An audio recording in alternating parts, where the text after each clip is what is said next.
రాయలసీమలో కరువు లేదంటూ ముఖ్యమంత్రి చంద్రబాబు అవాస్తవాలు ప్రచారం చేస్తున్నారని ప్రతిపక్ష నేత జగన్మోహన్ రెడ్డి విమర్శించారు. కడప కలెక్టర్ కార్యాలయం వద్ద వైకాపా నిర్వహించిన రైతు మహాధర్నాలో పాల్గొన్న జగన్ ప్రభుత్వ తీరుపై మండిపడ్డారు. ప్రాజెక్టుల్లో నీరున్నా రాయలసీమ రైతులకు అందజేయకుండా ముఖ్యమంత్రి ఇబ్బందులకు గురి చేస్తున్నారని విమర్శించారు.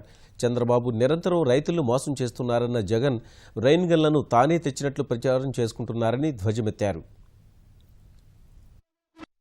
జిల్లాకు వచ్చినప్పుడల్లా బ్రహ్మసాగర్లో 12 టీఎంసీ నీళ్లు నింపుతారంటే నిజంగా ఈ మనిషి ఇంత దారుణంగా అబద్ధాలు ఆడుతూ ఉంటే అసలు ఇటువంటి మనిషిని నిజంగా ఎక్కడ పెట్టాలి అని చెప్పి నేను అడుగుతా ఉన్నాను. ఇటువంటి మనిషిని మీరు అబద్ధాలు చెప్పినట్టుగా కాకుండా జనవరి 15వ తారీఖు దాకా కేసీ కెనాల్కు నీళ్లు ఇచ్చి ఆ ఆయకట్టును ఆదుకోవాలి అని చెప్పి గట్టిగా డిమాండ్ చేస్తా ఉన్నాం చంద్రబాబు నాయుడు గారిని.